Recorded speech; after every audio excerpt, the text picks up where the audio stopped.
Yeah, certainly there is a lot of major infrastructure works going on in Adelaide and South Australia, but look, I reckon that's happening all over the world because up until a few months ago, interest rates were dirt cheap. So, governments can borrow billions of dollars and their repayments are relatively low compared to what they used to be. So and really one of the things that was holding back people either moving to Adelaide or investing in Adelaide was the employment opportunities, right?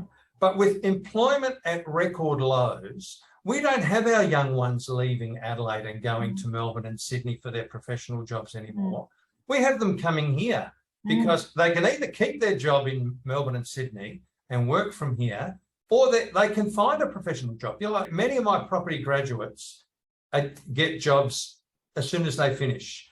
I also have construction management students in my classes. And it's wonderful to see on LinkedIn that virtually as soon as they graduate, they've got a job in their particular field. So I have never seen the employment market as it is today. So despite it being a deterrent in the past for Adelaide, that's not as much of an issue as it used to be.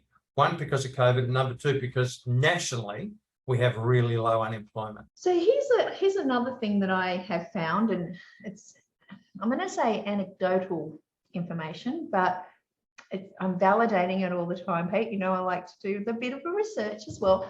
But I have 3 Colombians working for me from South America, and over the last 5 years, and pretty much they got mugged too many times, and they Googled at the time safest place in the world, and Melbourne popped up. So we've got these amazing people, and at the moment I think they tell me there's like 20 Facebook groups of South Americans in Melbourne.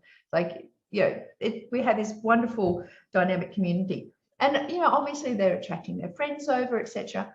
And what I've seen in the last year, and having chats to these guys, is that their cousins and their friends that have come over and started studying at the universities have all of a sudden gone, oh, we're moving to Adelaide, and they're moving to Adelaide and they're trying to get rental accommodation, and there's 30 applicants for every rent, and the rents are going up, and all of this. And I'm like, why is this so? What is going on here?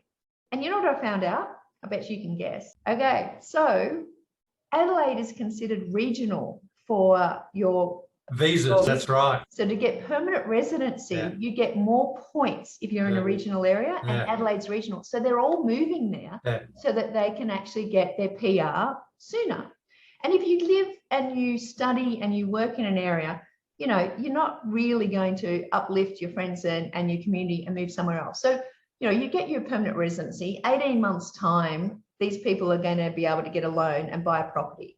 So we've got this kind of thing. So I'm like, okay, so this is kind of interesting. So then I started speaking to immigration agents and saying, where are you sending people? And like, we're all sending them to Adelaide. See, I love the way you do that research, Jane, because too many property experts just surmise what's happening based on their experience. But the fact that you contacted immigration agents to confirm what you were thinking, that's what I love about you.